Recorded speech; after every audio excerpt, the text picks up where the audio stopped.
নবী বলেন বাইতুল্লাহ থেকে বাইতুল মাকদিস পর্যন্ত 1 মাসের পথ আমি এক পলকে সেখানে চলে গেলাম।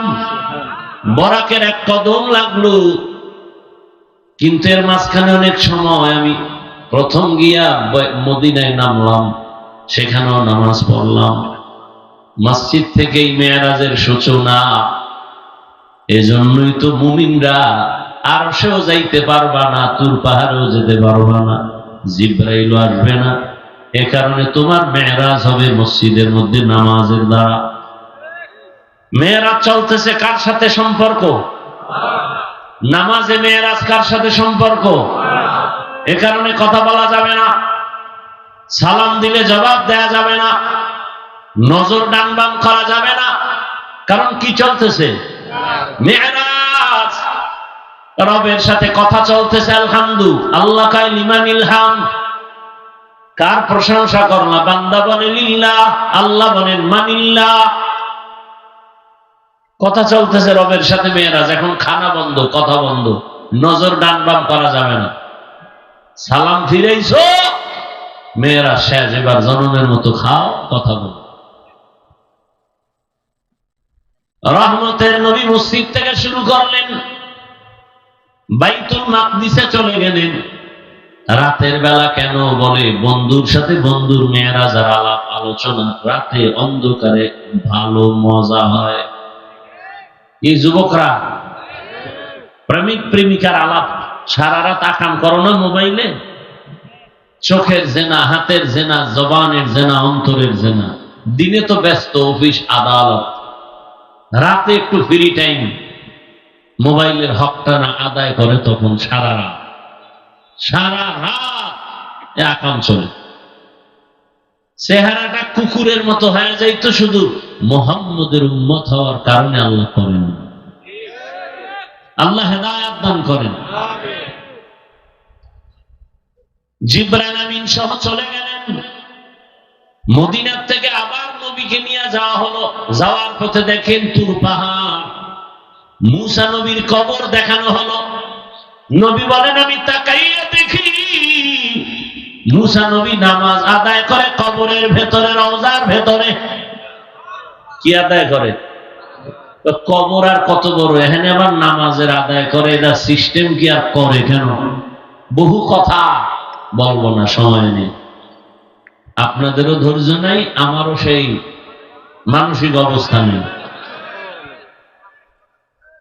ভাইরা আমার, এক জায়গায় একেবারে ভেঙে ভেঙে ভেঙে ভেঙে পুরা বয়ান করছিলাম 3.5 ঘন্টা। আর পরশুদিন করছি আমার বাড়ি, তাও পুরো বলি না, তাতেও প্রায় 2 ঘন্টার উপরে গেছে। মুসা নবী নামাজ পড়ে কবরের ভেতরেটা কেমনে? এখানে বহু প্রশ্নের জবাব। যারা বলে নবীরা কবরে জিন্দা না, সব ভণ্ড। قال النبي صلى الله عليه وآله وسلم الأنبياء أحياء وفي رواية في قبورهم يصلون। সব নবী রাসূল তার রওজা মুবারকে জিন্দা, তারা নামাজ আদায় করেন আর আল্লাহর মারিফতের মজা নেন। আওলাদে রাসূলের কথা বলছিলাম না শুরুতে? তিনি রাসূলের রওজায় হাদিস পড়াইতেছেন ছাত্রদেরকে। সেই সময় ছাত্র কি মোবাইলের বেদব ছিল? আর সব আল্লাহর ওলি। তো এই হাদিসটা যখন শুনাইতেছে, সব নবীরা জিন্দা নামাজরত অবস্থায়, ছাত্ররা বললেন হযরত, এই তোর কপালে কি গজব লাগছে, তুই বাদাম বেচতে এনেছো? তাই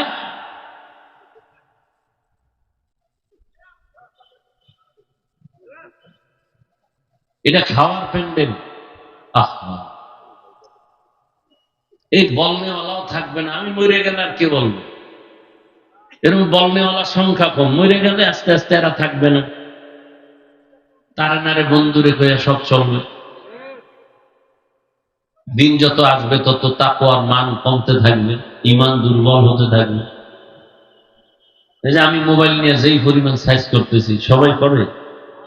জাতি কি কয়? হুজুর বাদ দাও, মোবাইল বাদ দেওয়া যাবে না। এদেশে বক্তার অভাব নেই। আবার ওই মার্কেট করছে, মার্কেট ওয়াজ উপলক্ষে সিনেমা হল। এটা বেহেশতের বাগান, ওটা জাহান্নামের বাজার। ওখানে মেয়ে ছেলে ঘুরে না, কথা হয় না, মেলা মেলা বেলুন কিনে, প্লাস্টিকের মাছ কিনে। ওখানে যত কবিরা গুনাহ হইতেছে, এর দায় নিবে কে? আমি বক্তা। তো ওয়াজ উপলক্ষে আকাম কেন? ওখানে বেলুনের দোকান কেন? বড় কঠিন হালাত। কে বলবে এই কথা? বলার মানুষ নাই, শোনার মানুষ নাই, বিরোধিতা করার মানুষের অভাব নেই। কতটা রাত ছাত্র মোবাইল লইয়া কাটাইলা, আল্লাহর দিনের কথা শুনতে একটু সময় বেশি, ধৈর্য হয় না, পাগল হয়ে গেছে।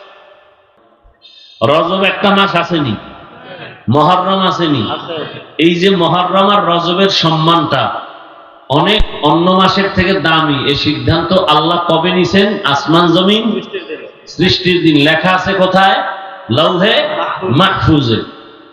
কি বুঝলেন এখান থেকে? হোসাইনের কারবালার ঘটনার কারণে মহররমের দাম না, বরং মহররমের দাম সৃষ্টি, আসমান জমিন সৃষ্টির দিন থেকেই। মেরাজের ঘটনার কারণে রজবের সম্মান না, বরং রজব যে সম্মানিত মাস, এটা আসমান জমিন সৃষ্টির দিনই আল্লাহ লিখে ফেলেছে। কথা বুঝাইতে পারছি? এই রজবে তারপরও মেরাজের আলোচনা হয়। মেরাজ কি? মেরাজ কেন? মেরাজ কিভাবে? মেরাজ শব্দের অর্থ ঊর্ধ্বে, উপরে উঠা, ঊর্ধ্বে আরোহণ করা। উরুজ থেকে মেরাজ। এই মেরাজ সব নবীর বেলায় হয়েছে। এমন কোন নবী রাসূল জান্নায় যার মেরাজ হয় নাই।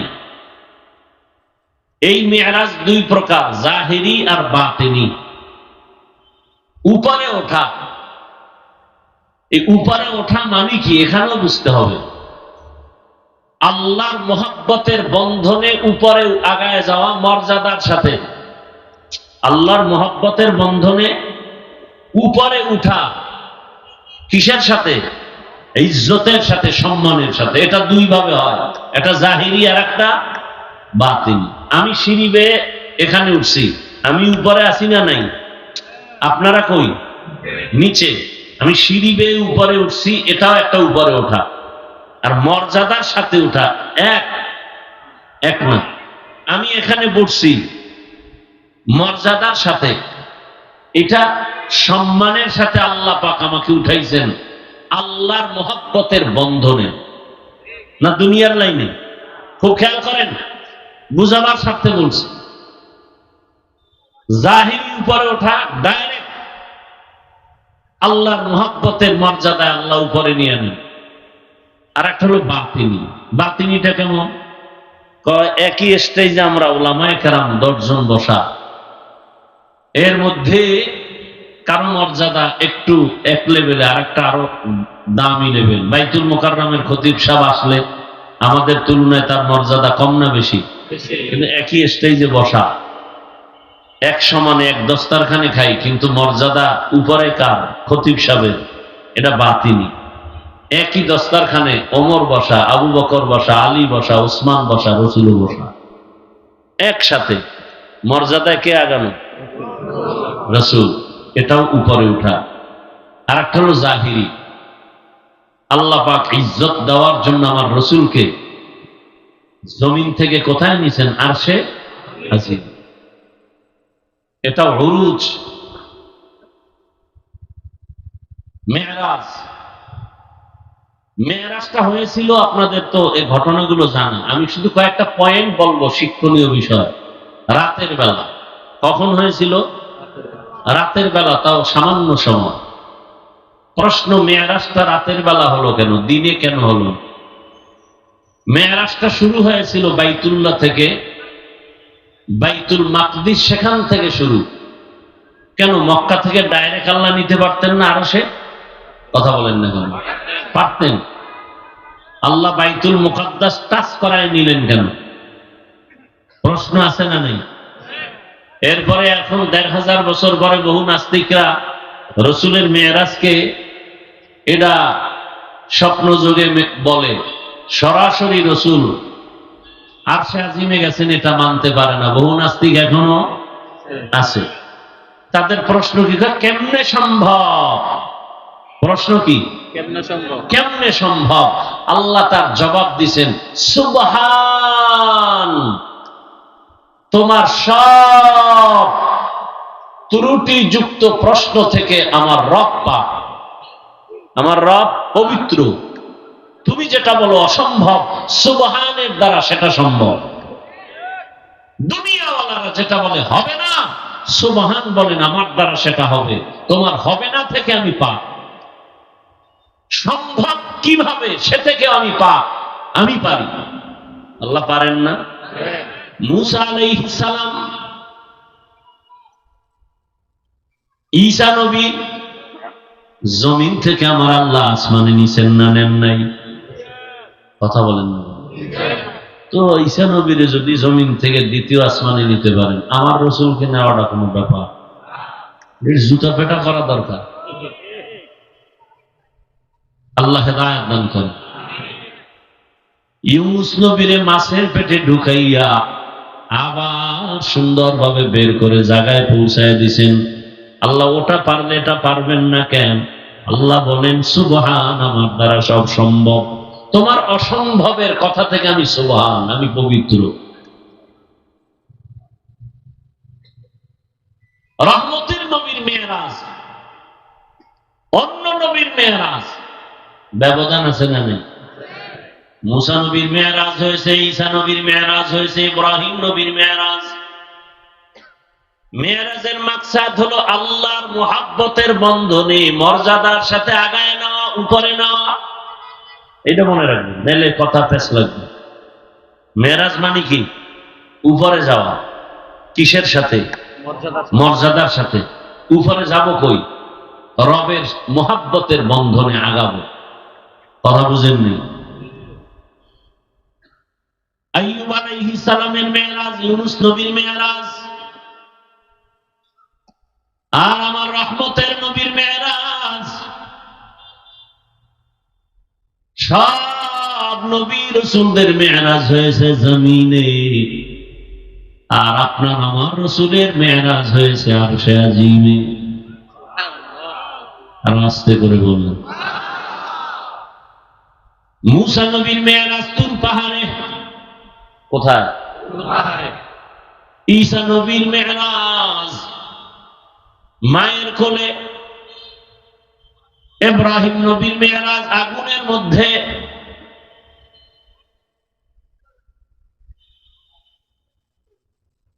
বড় কঠিন কথা। আদম আলাইহিস সালামের মেয়েরাজ আরাফার ময়দানে। ইউনুস নবীর মেয়েরাজ হলো মাছের পেটের ভেতরে।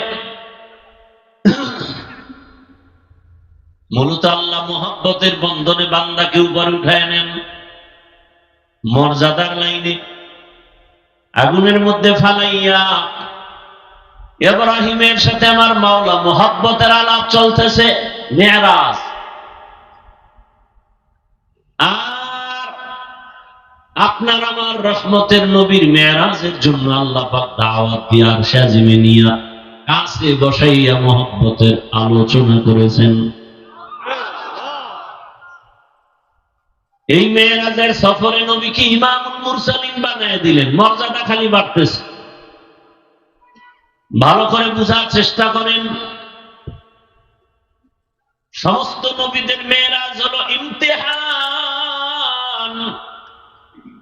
আর আপনার আমার রাসূলের মেরাজ হলো ইনআম। সমস্ত নবী রাসূলের মেরাজ হলো পরীক্ষা, আর আমার রাসূলের মেরাজ হলো পুরস্কার। ব্যবধান আছে না নাই? আচ্ছা, পুরস্কার যে পায় পরীক্ষা ছাড়া পায় না পরীক্ষার পরে? সব নবীর মেরাজ পরীক্ষা, রাসূলেরটা পুরস্কার। পরীক্ষা কই রাসূলের? পরীক্ষা ছাড়া কি মেরাজ হইছে? না, রাসূলের পরীক্ষা তো সব নবীর থেকে কঠিন। 3 বছর পর্যন্ত সিয়ামে আবু তালিবের মধ্যে গৃহবন্দী, খানা নাই, পানি নাই, গাছের পাতা চাবাইয়া চাবাইয়া নবী খায় আর পেটের ক্ষুধা নিবারণ করেন।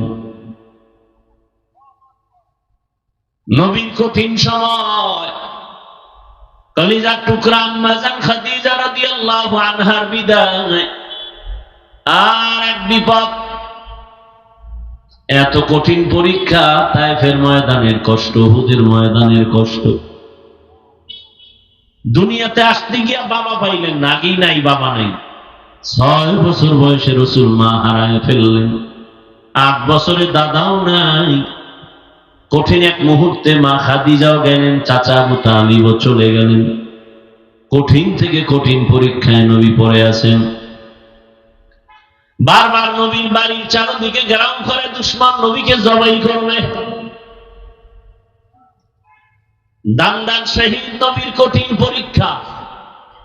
খন্দকের যুদ্ধে নবী পরীক্ষা খনন করে পেটে পাথর বেঁধেছেন, কঠিন পরীক্ষা। এত কঠিন হিজরতের পরীক্ষা, বড় কঠিন। নবী যাইতে চান না জন্মভূমি ত্যাগ করে, আমার মায়ের দেশ, আমার বাবা।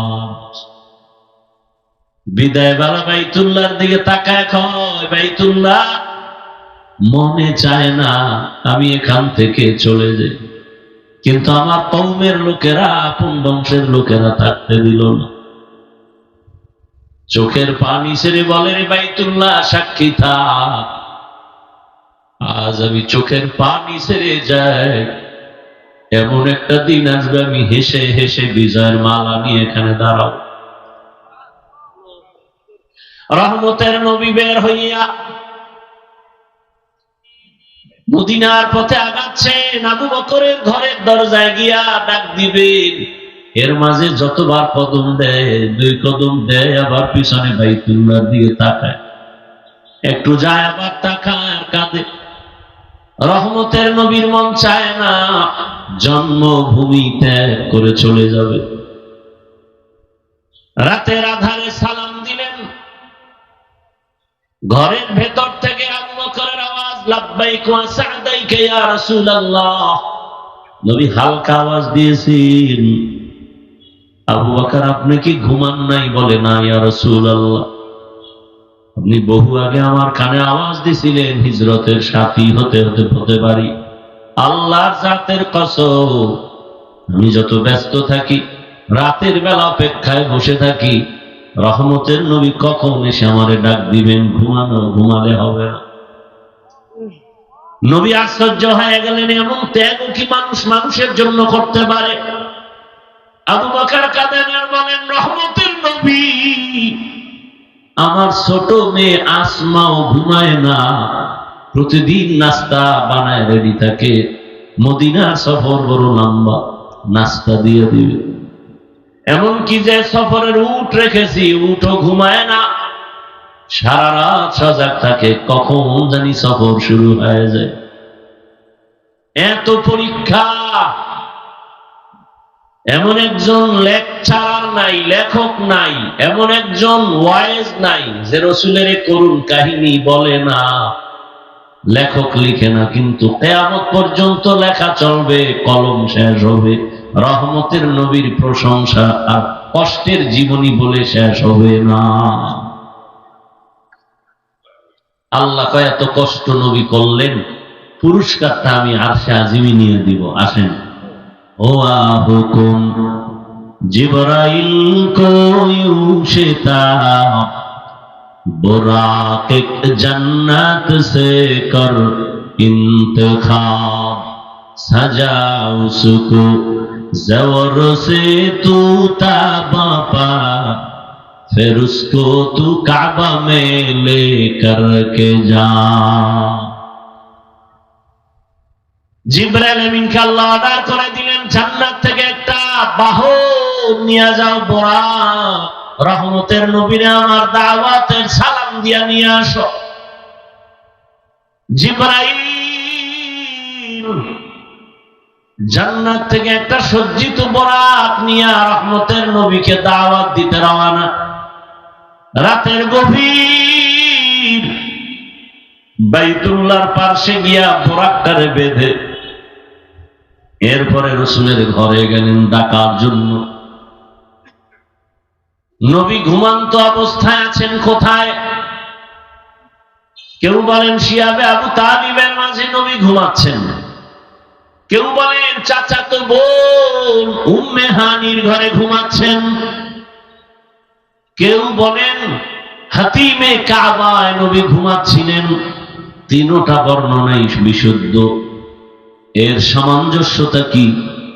ওলামায়ে কেরাম লিখেছেন শিয়াবে আবু তালিবের আন্ডারেই ছিল, বাউন্ডারির মধ্যেই ছিল উম্মে হানির ঘর। জিবরাইল আমিন ঘরের উপর থেকে ফাঁকা করে নিচে নামলেন, দরজা খুলেন নাই, নবী তো ঘুমাচ্ছেন।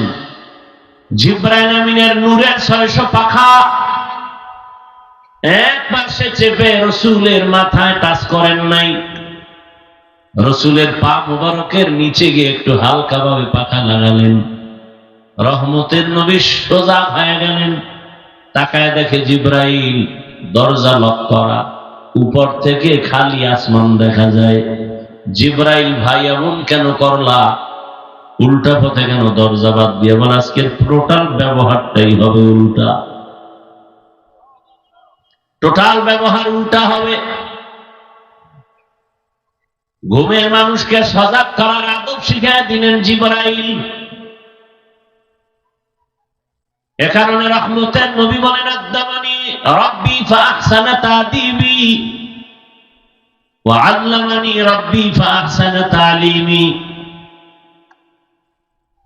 নবী সজাগ হয়ে গেলে নবীর হাত ধরে হাতিমে কাবায় নিলেন। নবী আবার ওখানে তন্দাচ্ছন্ন হলেন। জিবরাইল আবার ওখান থেকে উঠাইয়া বাইতুল্লাহর দরজার বরাবর পার্শ্বে জমজম কূপের কাছে নিয়ে শোয়া দিলেন। নবী বলেন আমি সব দেখতেছি। চিপভাবে শোয়াইয়া আমার বুকটাকে চিরলেন, কলবটাকে বের করলেন, স্বর্ণের পেয়ালায় রাখলেন, জমজমের পানি দিয়ে ধুইলেন।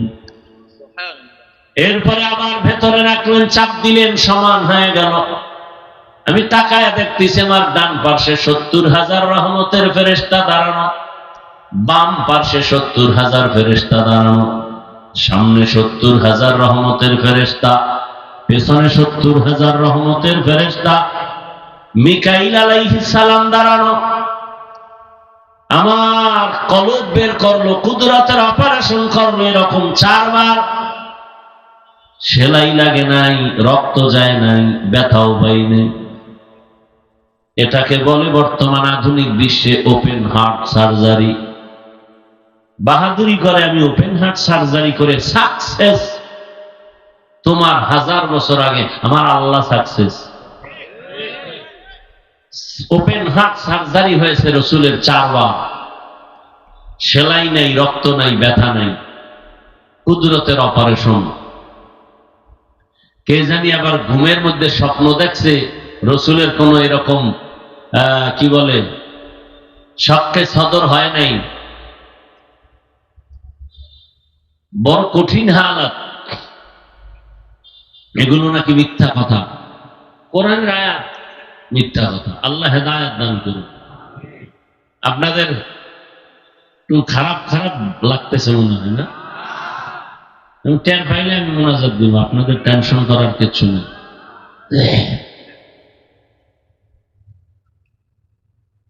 রহমতের নবী বলেন এবার ঝমঝম কূপের পানি দিয়ে আমি ওযু বানাইলাম, 2 রাকাত নামাজ আদায় করলাম। প্রত্যেকটা পয়েন্টে পয়েন্টে আমাদের শিক্ষা। নবী সফরের বের হবেন, সফরের সুন্নত কি? ওযু বানাও, 2 রাকাত নামাজ পড়ো, নিরাপদ সফরের জন্য দোয়া করো। আমরা কি করি? আমরা ফেসবুকে দেই নিরাপদ সফরের জন্য দোয়া চাই। দোয়া চাইতে গিয়ে গাড়ির মধ্যে ফেসবুক চালাইতেছি, গান টান শুনতেছি, দোয়া চলতেছে, অ্যাকশনও চলতেছে। কই ওযু, কই নামাজ? হায় হায় হায়। জিবরাইল আমিন বললেন বোরাকে উঠেন। পুরা ঘটনা বলবো না, মূল কিছু পয়েন্ট আমরা বলব।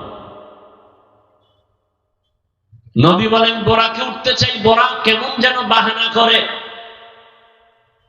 সর্বশেষে উঠলাম। কেন বাহানা করে? এখানেও কারণ আছে। নবী বলেন বাইতুল্লাহ থেকে বাইতুল মাকদিস পর্যন্ত 1 মাসের পথ, আমি এক পলকে সেখানে চলে গেলাম। বরাকের 1 কদম লাগলো, কিন্তু এর মাঝখানে অনেক সময় আমি প্রথম গিয়া মদিনায় নামলাম, সেখানেও নামাজ পড়লাম। মসজিদ থেকেই মেরাজের সূচনা। এজন্যই তো মুমিনরা আরশেও যাইতে পারবা না, তুর পাহাড়েও যেতে পারবা না, জিবরাইলও আসবে না। এ কারণে তোমার মেরাজ হবে মসজিদের মধ্যে নামাজের দ্বারা। মেরাজ চলতেছে কার সাথে সম্পর্ক? নামাজে মেরাজ কার সাথে সম্পর্ক? এ কারণে কথা বলা যাবে না, সালাম দিলে জবাব দেয়া যাবে না, নজর ডান বাম করা যাবে না। কারণ কি চলতেছে? মেরাজ। রবের সাথে কথা চলতেছে। আলহামদু আল্লাহ কায় লিমানিল হাম। কার প্রশংসা করলা? বান্দা বলে লিল্লাহ, আল্লাহ বলেন মানিল্লাহ। কথা চলতেছে রবের সাথে মেরাজ। এখন খানা বন্ধ, কথা বন্ধ, নজর ডান বাম করা যাবে না। সালাম ফিরাইছো, মেরাজ শেষ, এবার জনমের মতো খাও, কথা বলো। রহমতের নবী মসজিদ থেকে শুরু করলেন, বাইতুল মাকদিসে চলে গেলেন। রাতের বেলা কেন বলে? বন্ধুর সাথে বন্ধুর মেরাজ আর আলাপ আলোচনা রাতে অন্ধকারে ভালো মজা হয়। এই যুবকরা প্রেমিক প্রেমিকার আলাপ সারা রাত আকাম করো না মোবাইলে। চোখের জেনা, হাতের জেনা, জবানের জেনা, অন্তরের জেনা। দিনে তো ব্যস্ত অফিস আদালত, রাতে একটু ফ্রি টাইম মোবাইলের হকটা না আদায় করে, তখন সারা রাত আকাম চলে। চেহারাটা কুকুরের মতো হয়ে যাইত, শুধু মুহাম্মদের উম্মত হওয়ার কারণে আল্লাহ করেন। আল্লাহ হেদায়েত দান করেন। জিবরাইল আমিন সহ চলে গেলেন। মদিনার থেকে আবার নবীকে নিয়ে যাওয়া হলো। যাওয়ার পথে দেখেন তুর পাহাড়, মুসা নবীর কবর দেখানো হলো। নবী বলেন আমি তাকাইয়া দেখি মুসা নবী নামাজ আদায় করে কবরের ভেতরে, রওজার ভেতরে। কি আদায় করে? কবর আর কত বড়, এখানে আবার নামাজের আদায় করে। এটা সিস্টেম কি আর করে কেন? বহু কথা বলবো না, সময় নেই। আপনাদেরও ধৈর্য নাই, আমারও সেই মানসিক অবস্থা নেই।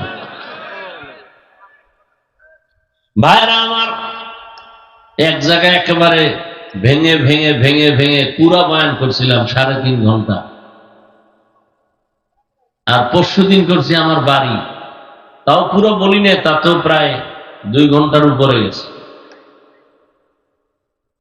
মুসা নবী নামাজ পড়ে কবরের ভেতরেটা কেমনে? এখানে বহু প্রশ্নের জবাব। যারা বলে নবীরা কবরে জিন্দা না, সব ভণ্ড। قال النبي صلى الله عليه وآله وسلم الأنبياء أحياء وفي رواية في قبورهم يصلون। সব নবী রাসূল তার রওজা মুবারকে জিন্দা, তারা নামাজ আদায় করেন আর আল্লাহর মারিফতের মজা নেন। আওলাদে রাসূলের কথা বলছিলাম না শুরুতে? তিনি রাসূলের রওজায় হাদিস পড়াইতেছেন ছাত্রদেরকে। সেই সময় ছাত্র কি মোবাইলের বেদব ছিল? সব আল্লাহর ওলি। তো এই হাদিসটা যখন শুনাইতেছে, সব নবীরা জিন্দা নামাজরত অবস্থায়, ছাত্ররা বললেন হযরত, এই তোর কপালে কি গজব লাগছে? তুই বাদাম বেচতে এনেছিস? হ্যাঁ,